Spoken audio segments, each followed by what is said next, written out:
Hello! Today in the therapist hot seat, I have Shift Collab Therapist Jessica Portelli, who's going to answer some rapid fire questions for us.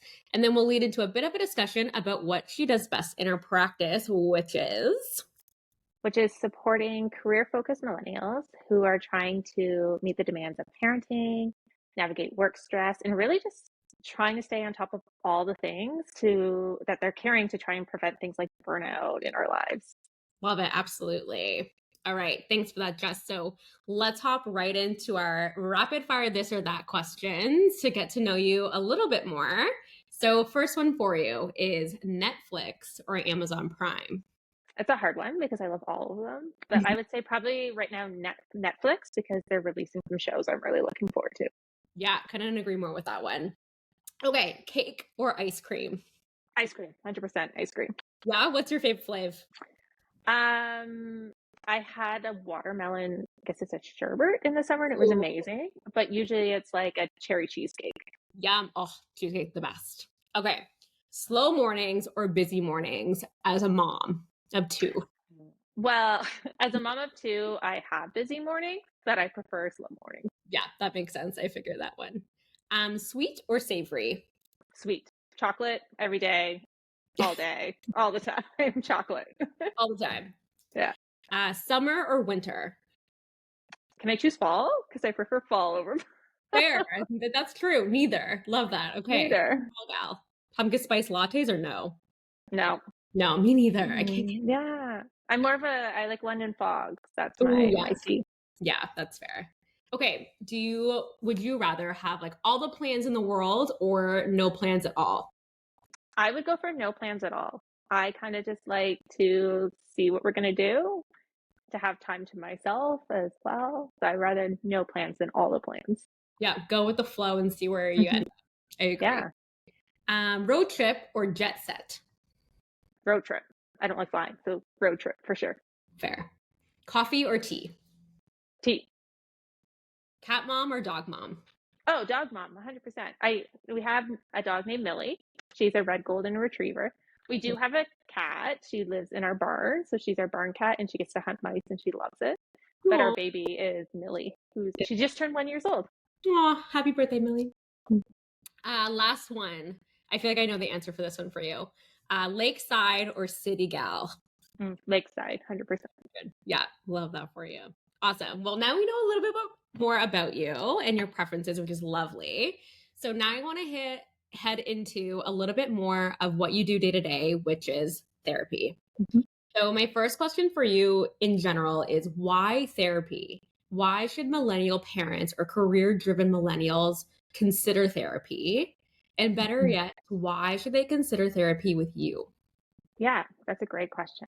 I think, as myself being a millennial parent who juggles work and parenting and all the stresses, I think sometimes it's helpful just to kind of have a space to try and figure out like how to navigate those things and to be able to talk about these things because we carry this like load all the time, like trying to advance in our careers while being a good parent, while trying to manage our relationships with our parents, and it's a lot. So sometimes having some new ways to cope with that or to manage that and to not get to that place of burnout, which I've seen happen for a lot of people in my circle, the clients that I've worked with, just trying to do all these things at once.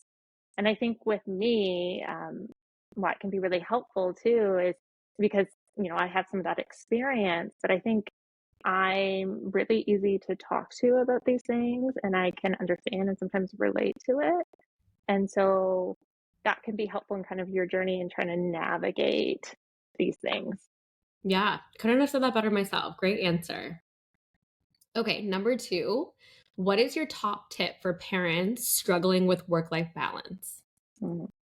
I think kind of one of my top tips is to be kind and compassionate to yourself. I think as like working parents, we put a lot of pressure to be the best at everything. And I think you need to have some kindness that you just like need to be good enough. Like you just need to show up and show up as the best you can that day. And that's okay.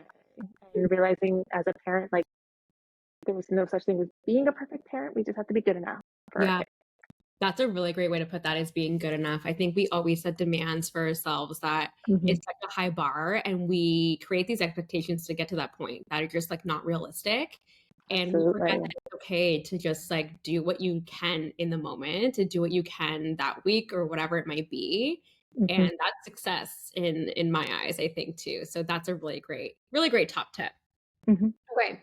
Now, what is your top tip for parents who are struggling with parenting demands? Yeah, I think that kind of goes back to my other top tip is just like be good enough, right? Mm, But I think with juggling parenting demands is like be okay with asking for help. And maybe it's part of learning to like communicate what you need with your partner yeah, instead of having these unrealistic or self expectations about how everything's supposed to go or what people are supposed to do, yeah. is to really to be able to ask for that help and communicate what you need help with to try instead of trying to carrying it all yourself. That's a great point too. And I think that in society today, I mean, I'm not a parent, so I can't speak to that, but I can only imagine, social media has played such a role in the Mhm. expectations of being a parent and Yeah. struggling with parenting demands of how it's supposed to look or how it's supposed to go, or like what you shouldn't be struggling with or what you should be struggling with and might Mhm. not be. I can only imagine that's brought a lot of difficulty, especially to millennials. Yeah. We didn't grow up with social media, but now it's so in your face. I can only imagine you feel a little bit Yeah. pressured when you see those things.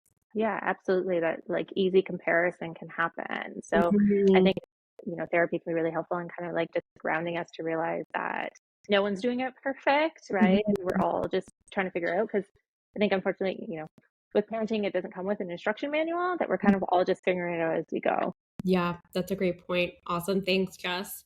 Well, that's all the questions that I have for you. So thank you for joining us today and for letting us a little bit more inside of who you are. And we hope to chat soon. Thanks. Thanks so much. Bye.